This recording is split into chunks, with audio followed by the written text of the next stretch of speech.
Bonjour, mon nom est Michel Bougie. Bienvenue à une autre émission de Ligne Directe. Aujourd'hui, jeudi, le 4 avril, nous sommes avec Pasteur Jeffrey Lorrain et nous discutons de l'importance de lire la Genèse. Bonne écoute.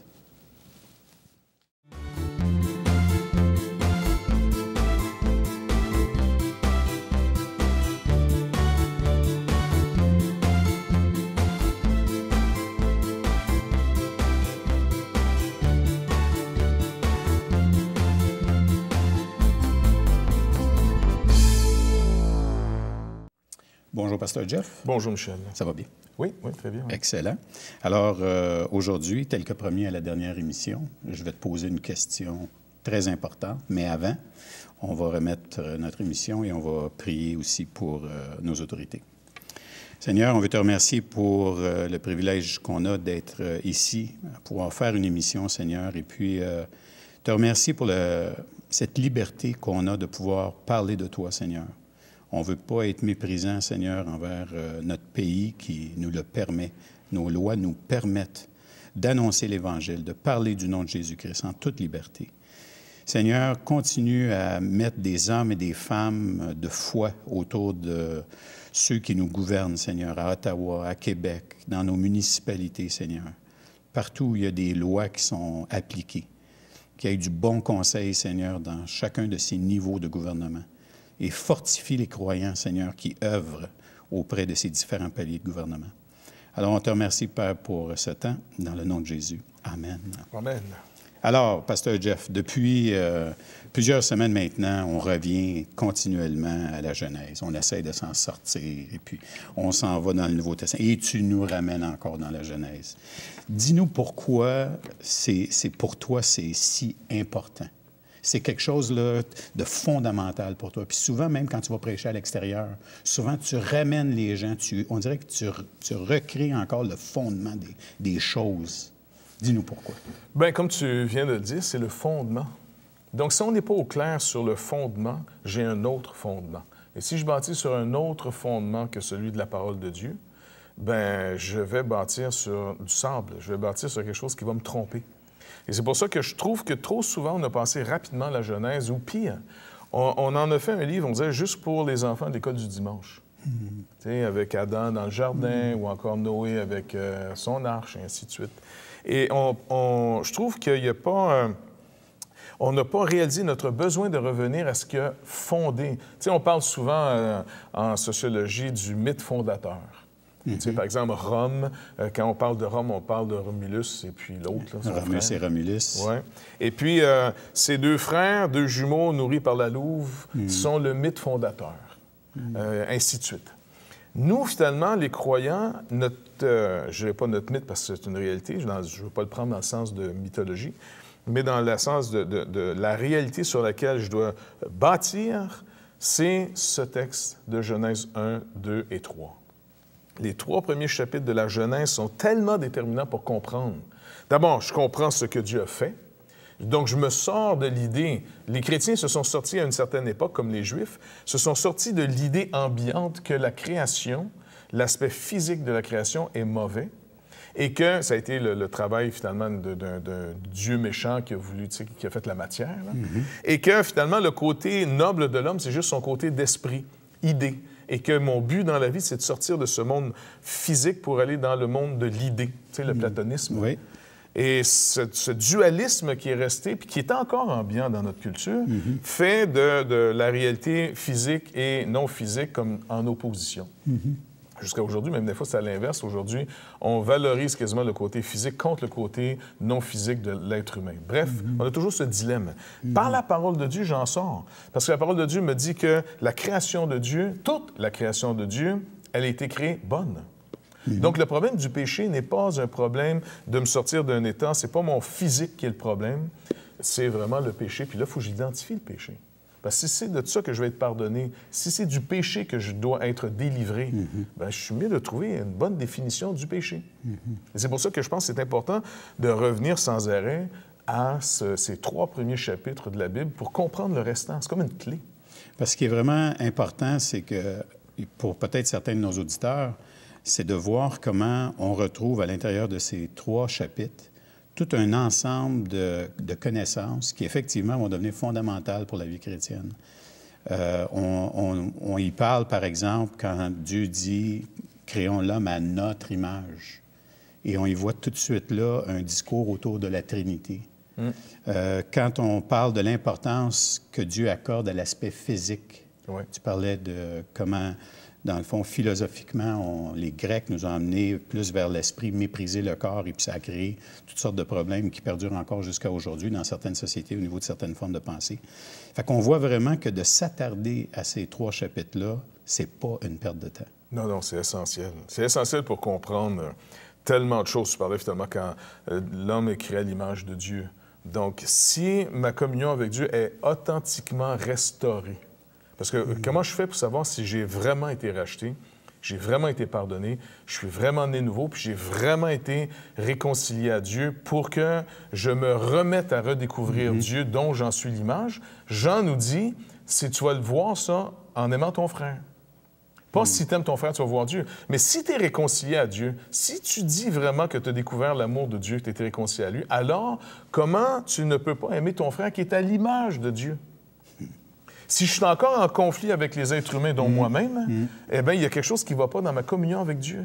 J'ai toujours pas été délivré de la honte dans laquelle j'essaie de fuir. J'essaie de me délivrer par moi-même de cette honte. Je suis toujours dans le chapitre 3. Je suis peut-être même à la limite religieux, mais comme on a vu, je suis peut-être religieux à la quinte. L'apôtre Paul, avant d'être l'apôtre Paul, était appelé Saul de Tarse. Ce Saul de Tarse était un pharisien, c'était un homme religieux. Nicodème était un homme religieux et d'une bonne religion en passant, le judaïsme biblique. Il savait que Jésus était envoyé de Dieu, Nicodème entre autres. Par contre, ce n'était pas encore suffisant. Il n'était pas encore délivré de cette honte. Même un religieux, quelqu'un qui est dans de la religion, puis dans le sens, la vraie religion, si Jean nous en parle, en passant, si tu veux vraiment être religieux, voici une vraie religion qui est utile, celle d'aider les pauvres, les veuves et les orphelins. Ça va être utile pour les gens. Mais la religion, pour essayer d'être sauvé sans arrêt, est encore une preuve que je n'ai pas compris que Dieu a fait la paix avec moi en Jésus-Christ. Donc, tout ça revient encore au texte de la Genèse. Est-ce que je suis toujours dans la honte? Et je vais réaliser, plus que jamais, plus la lumière va se faire dans notre vie, plus que jamais, je vais réaliser que mon combat, il est là. Est-ce que je crois à une justice qui vient sans les œuvres de la loi ou je suis toujours en train d'espérer de me couvrir, de couvrir la honte par des œuvres que je fais? Donc, en passant, on est destiné à des œuvres, mais ces œuvres-là ne sont pas destinées à nous justifier. Ils sont destinés à rendre manifeste, finalement, l'amour de Dieu pour les autres. Ils sont là pour rendre manifeste un fruit d'une relation restaurée.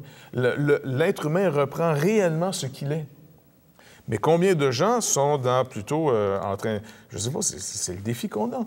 Est-ce que je suis en train de marcher dans une approbation qui doit d'abord précéder mes œuvres, ou je suis en train de marcher dans des œuvres en essayant que ça puisse attirer le regard de Dieu pour avoir une approbation? Est-ce que je suis en train de vivre quelque chose parce que ma coupe déborde, ou bien je suis en train de vivre quelque chose comme un quêteux en espérant qu'on remplisse ma coupe? Je dis, tu comprends? C'est pas pareil. C'est tellement pas pareil. Mais ça, c'est encore là, c'est commun. Je veux dire, on en voit des gens qui sont dans nos églises. Nous-mêmes, ça nous arrive parfois de tomber même un peu dans ce piège-là, puis on se fatigue. On se fatigue à faire des choses, puis à attendre un peu d'approbation, puis, tu sais, elle vient pas, puis là, ben Et ça, c'est le meilleur test.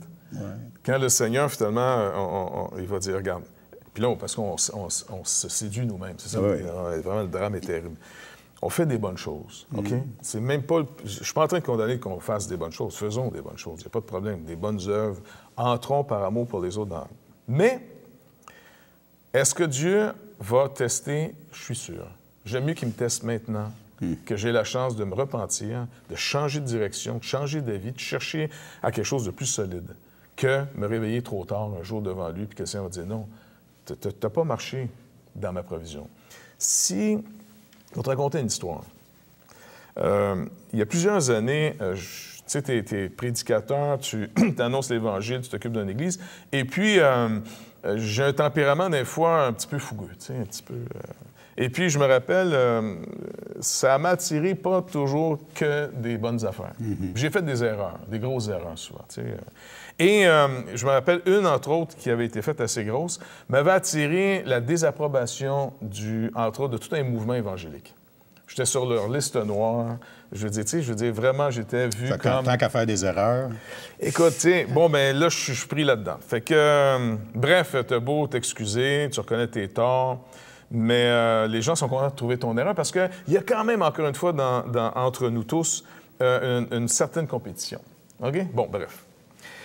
Et je me rappelle que je suis en besoin d'approbation, là, parce que c'était pas mon meilleur coup. Parfait. On avait invité un homme à l'époque, c'est devenu un bon ami qui est avec le Seigneur aujourd'hui, M. Alexander, John Alexander.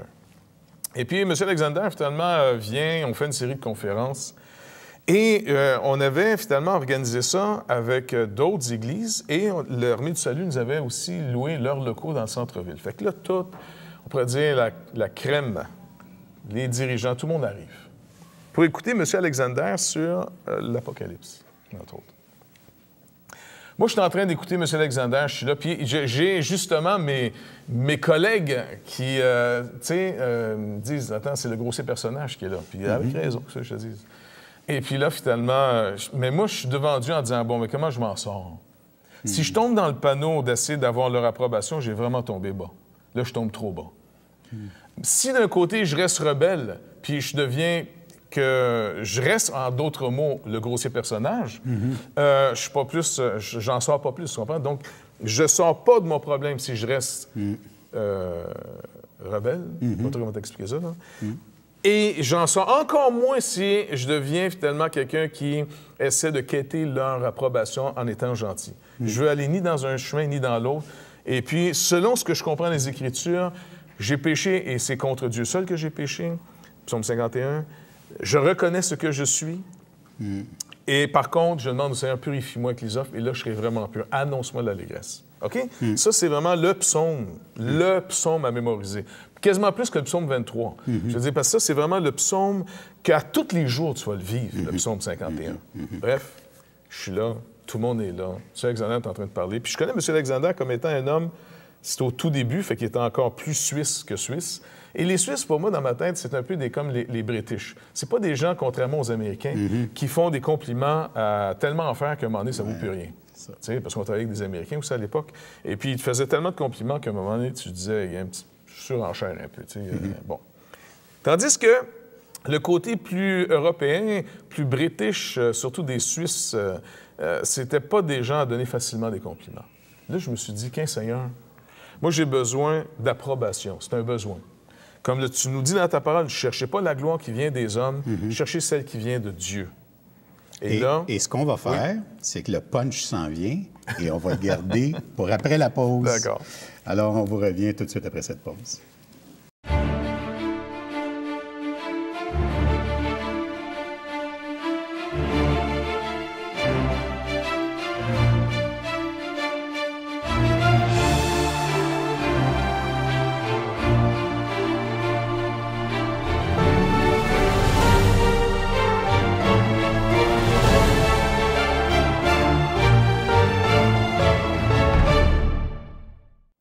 Alors, nous sommes de retour avec Pasteur Jeffrey Lorrain et tu nous racontais l'histoire et là, on attend le punch. Oui, c'est ça. Là, je suis... Alors, tu es là, tu cherches de l'approbation, tu manifestes ton besoin à Dieu. Exactement, parce que nos besoins, on doit les faire connaître à Dieu.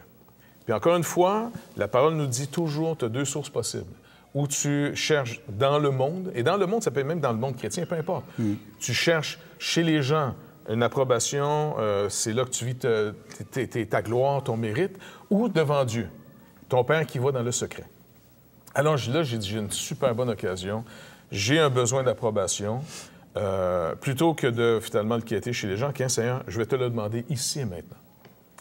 Seigneur, si tu vois mon besoin d'approbation, si tu m'as pardonné et que tu me justifies, j'ai besoin que tu me le dises. J'ai besoin que tu me dises ce que tu penses de nous, maintenant. Et puis, je suis là, puis là, je dis, tu peux te servir de M. Alexander. Je le connais, c'est un bon monsieur, mais dans sa culture, ça ne complimente pas facilement. Puis là, il parle à toutes sortes de monde. Fait que c'est pas nécessairement... Il n'est pas au milieu de la Bible parle. Il donne une conférence pour présenter, entre autres, la réédition de son livre qui était, à l'époque, l'Apocalypse, verset par verset. Oui, parce que c'est quand même un auteur prolifique, puis il vient d'une famille qui est bien connue. Oui, exactement. Puis la Maison de la Bible en Suisse, entre autres, l'Action biblique, tout ça. Fait que, tu sais, c'est vraiment... Et c'était quand même un privilège de l'avoir avec nous, mais il était là pour toute la communauté en général. Bref, il commente sur les églises. Puis là, il arrive à l'église, soit Smyrne ou Philadelphie, et il commence à dire, par exemple, comme mes bons amis ici de la Bible parlent. Là, il commence à faire un éloge, mon ami, moi, j'en peux plus. C'est le trip total, tu comprends? Et là, je me dis, il faut que je garde, parce que à l'époque, c'est une cassette. C'est Serge Charette qui était le technicien à l'époque.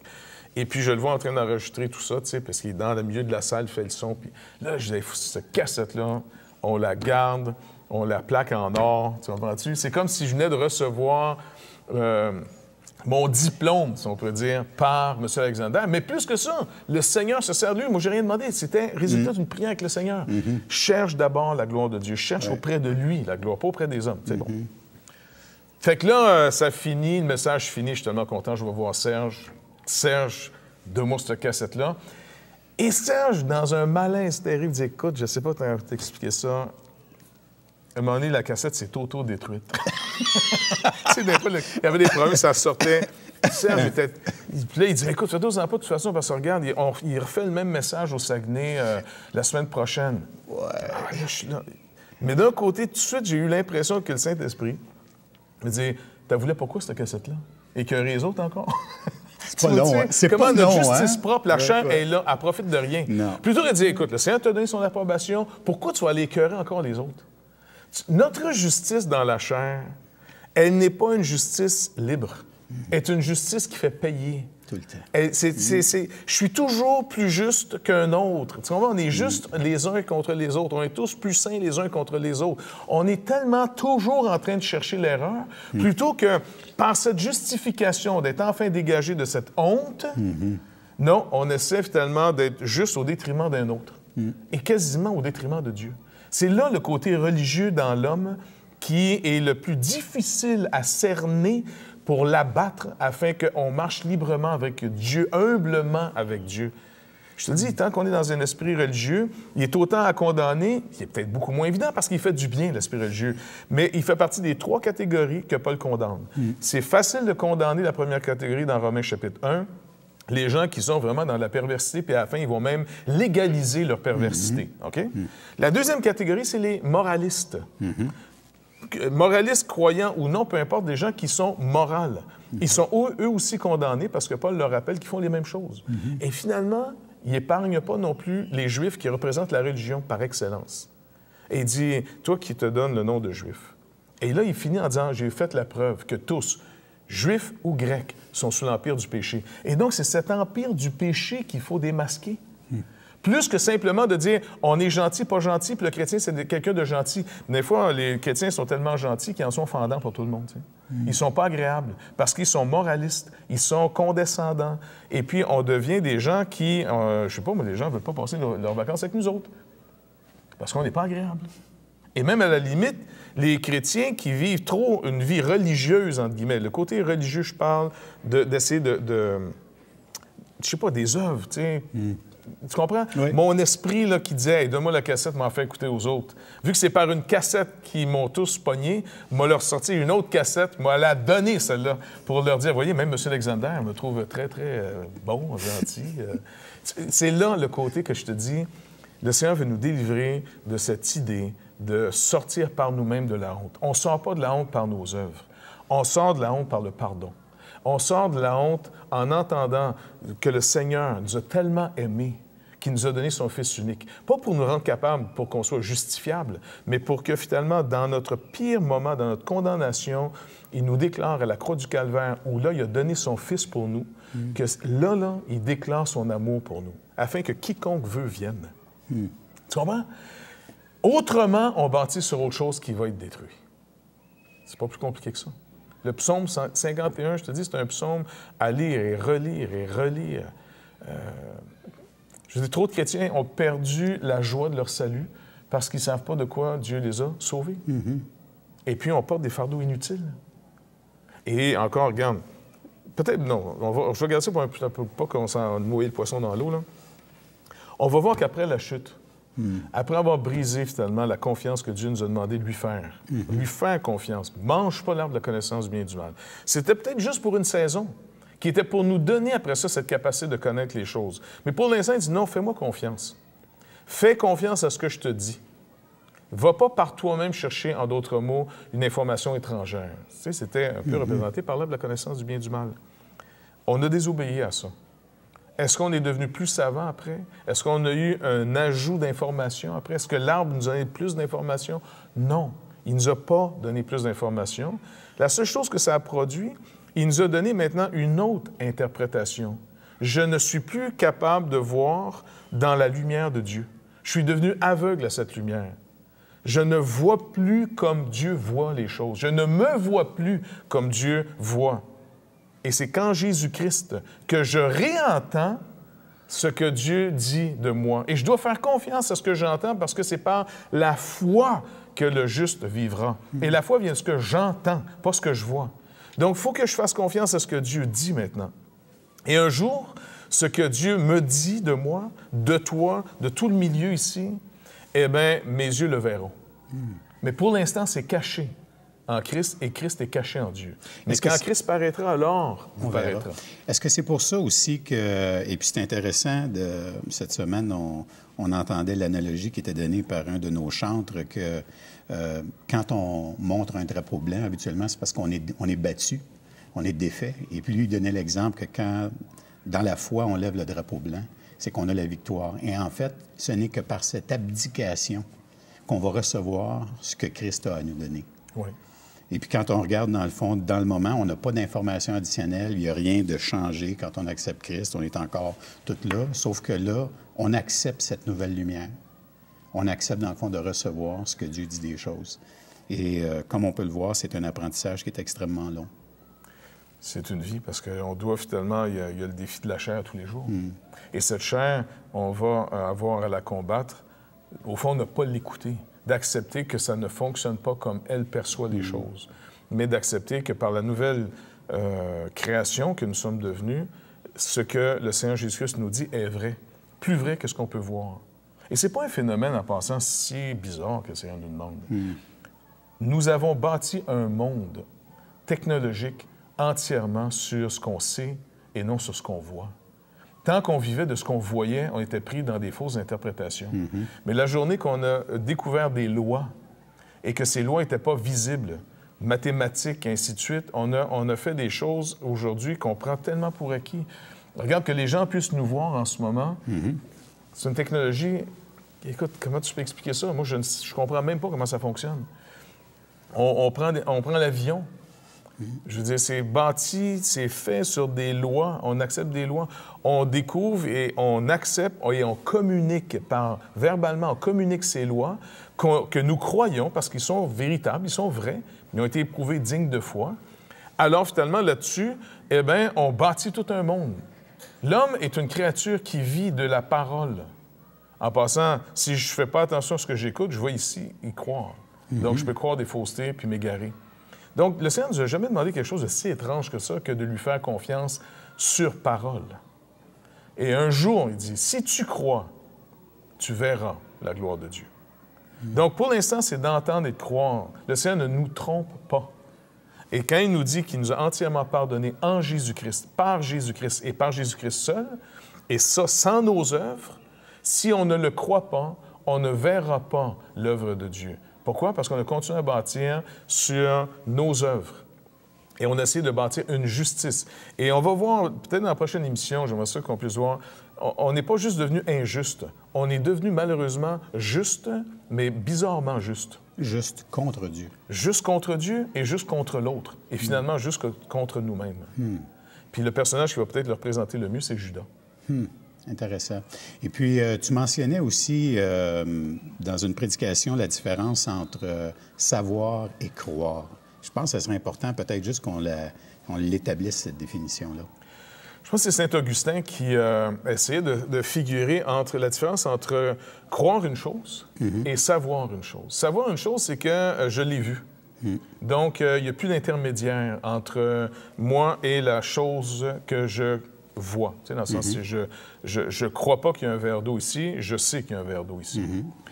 Par contre, puis l'illustration qui avait été donnée, c'était, parce que c'était un cours que je suivais, le professeur appelait en disant, écoutez, il y a par exemple, je mets ça en français parce que l'autre en anglais, il prenait Oxford ou en Angleterre. Mais supposons qu'on prend la ville de Montpellier, dans le sud de la France, et la ville de Montpellier dans le Vermont. OK? Si je ne me trompe pas, c'est dans le Vermont. Donc, quelqu'un peut avoir vu et puis d'avoir été à Montpellier-Vermont, par exemple, et dire, moi, je sais que Montpellier-Vermont existe, j'y étais. Et par contre, de dire, mais mon beau-frère, lui, était faire un tour en France, puis il a été à la ville de Montpellier, France, je crois qu'elle existe, parce que mon beau-frère fait autorité, il n'est pas un fouille. Okay. Donc, il y a une différence entre de croire quelque chose que j'ai jamais vu et de savoir quelque chose, ça, je l'ai vu. Donc, entre croire, il y a un intermédiaire. Savoir, il n'y a plus d'intermédiaire. Maintenant, quand tu fais l'analyse de tout ce que tu penses savoir, tu vas être obligé de réaliser qu'il y en a plus du côté de la balance de croire que du savoir. Le gros de ce que je crois savoir, si je prends vraiment le temps de réfléchir comme il faut, je ne l'ai jamais vu moi-même. Par exemple, je crois que la Terre est ronde. Ça va? Par contre, il y a juste quelques astronautes dans une fusée qui l'ont vu de leurs yeux ronde. Quelqu'un va dire, non, moi, je l'ai vu à la télévision. Tu l'as vu par un intermédiaire encore. Tu n'étais pas dans la capsule pour voir la Terre. Eux savent que la Terre est ronde. Nous, on croit que la Terre est ronde. Et on va poursuivre d'ailleurs là-dessus notre croyance et notre savoir, comment ça se manifeste quand on parle de notre justice à la prochaine émission. D'accord. Merci d'avoir été avec nous pour une autre émission de Ligne Directe. Bonne semaine.